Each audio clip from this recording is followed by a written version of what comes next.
हाँ भैया, ये बात करिए आप लोग,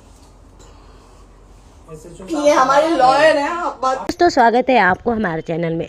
जी हाँ दोस्तों, बता दें कि भोजपुरी के पावर स्टार पवन सिंह और उनकी पत्नी अपनी निजी जिंदगी को लेकर पिछले काफ़ी समय से सुर्खियों में हैं। दोनों को लेकर लगातार खबरें आ रही है कि इस बीच पुलिस पवन सिंह की पत्नी ज्योति सिंह को थाने ले गई है। ज्योति सिंह ने खुद अपने इंस्टाग्राम पर एक पोस्ट के जरिए यह जानकारी साझा की। ज्योति सिंह का ये वीडियो सोशल मीडिया पर काफ़ी वायरल भी हो गया है। बता दें दोस्तों, दरअसल ज्योति सिंह ने अपने इंस्टाग्राम पर एक पोस्ट शेयर की है। इस पोस्ट में ज्योति एक वीडियो शेयर करती हुई नजर आ रही है। वीडियो में ज्योति सिंह कहती है, पवन सिंह ने मेरे खिलाफ FIR दर्ज करवाई है और पुलिस मुझे ले जाने आई है।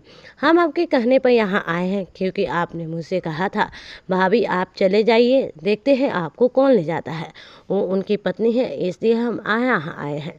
पुलिस ज्योति सिंह को थाने तो ले गई। वीडियो में ज्योति सिंह आगे कहती है, आप जानता है अब आप ही फैसला करें। इसके बाद ज्योति सिंह पुलिस अधिकारी से पूछती है, मैडम आप हमें किस केस में ले जा रही हैं।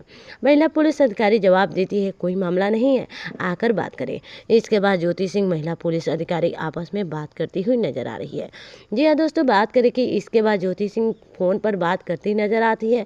वह किसी को बताती है कि पुलिस आई है और बार बार किसी अज्ञात मामले में उन्हें थाने ले जाने की बात कर रही है। वीडियो में ज्योति सिंह भावुक हो जाती है और कहती है, हम अपने पति के घर आए हैं, इसके लिए FIR दर्ज हो रही है। ज्योति सिंह का ये वीडियो अब सोशल मीडिया पर वायरल हो गया है और इस यूजर्स इस पर प्रतिक्रिया दे रहे हैं। देखना होगा कि पवन सिंह और ज्योति सिंह के बीच यह विवाद क्या मोड़ लेता है। दरअसल पवन सिंह और ज्योति सिंह की निजी जिंदगी में कुछ ठीक नहीं चल रहा है। उनके बारे में लगातार कुछ न कुछ सुनने को मिल रहा है।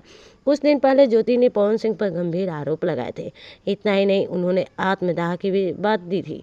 अब ज्योति सिंह पवन सिंह से बात करना चाहती है, लेकिन जब वह उनसे बात करने गई तो पावर स्टार ने पुलिस बुला ली। क्या कहना चाहेंगे भोजपुरी के पावर स्टार पवन सिंह के बारे में, बताइए हमें कमेंट बॉक्स में।